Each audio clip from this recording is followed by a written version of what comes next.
Rome, July 64 AD, a city of grandeur, of power, of splendor. Yet on this night it would be consumed by an inferno, the Great Fire of Rome, a cataclysmic event that would scar the city's landscape and its history. For 6 days and 7 nights the fire raged, unstoppable and unforgiving. It began in the merchant shops, fueled by oil and timber. The flames danced across the city, engulfing homes, temples and monuments. The air choked with smoke. The streets echoed with the cries of terrified citizens. When the ashes settled, Rome lay in ruins, a symbol of Roman might, humbled and broken. The fire left a permanent mark on the physical city and the Roman psyche. The scale of the devastation was immense. Entire neighborhoods were reduced to rubble. Important landmarks, symbols of Roman pride, were lost forever. The fire left an indelible scar, a stark reminder of the fragility of even the mightiest empire.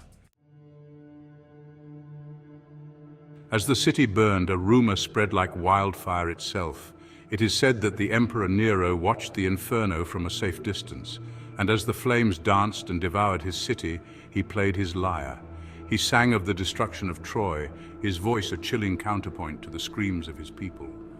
This image, seared into history, has come to define Nero. It is an image of a cruel, indifferent ruler, fiddling while Rome burned.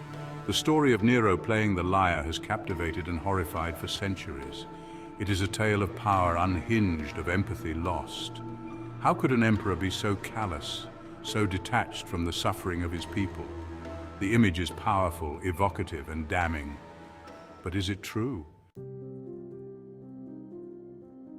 Contemporary accounts of the fire paint a different picture. Tacitus, a Roman historian, wrote that Nero was away from Rome when the fire broke out.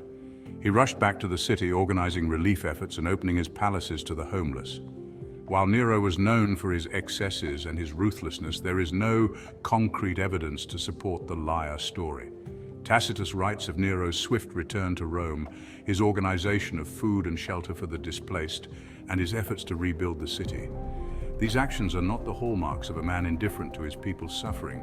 These are the actions of a leader, however flawed, attempting to manage a crisis.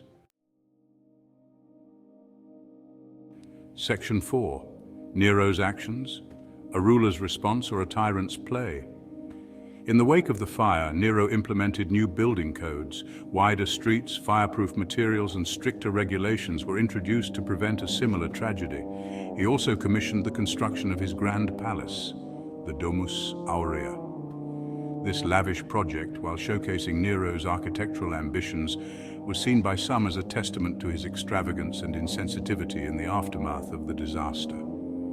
The construction of the Domus Aurea, while grand, was also viewed as a symbol of Nero's decadence.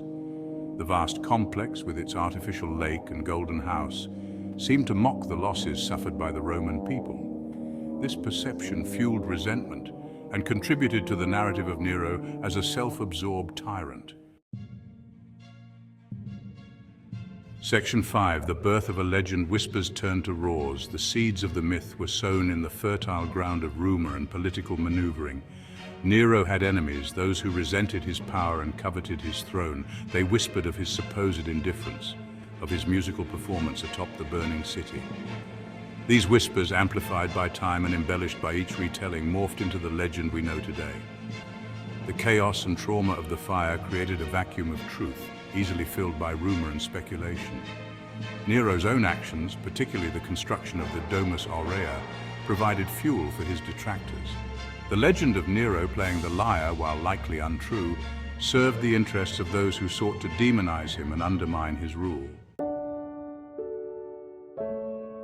Section 6. The enduring shadow of the fire. The Great Fire of Rome and the myth of Nero's lyre have become inseparable. The image of the emperor fiddling while Rome burns has permeated popular culture, a shorthand for leadership failure and callous indifference. It is a powerful image, one that has shaped our understanding of Nero for centuries. Despite the lack of evidence, the myth persists. It serves as a cautionary tale, a reminder of the potential for power to corrupt and the importance of empathy in leadership. The story of Nero's lyre, regardless of its veracity, holds a mirror to our own times, urging us to question authority and hold our leaders accountable for their actions. It reminds us that even the most powerful are not immune to the judgment of history.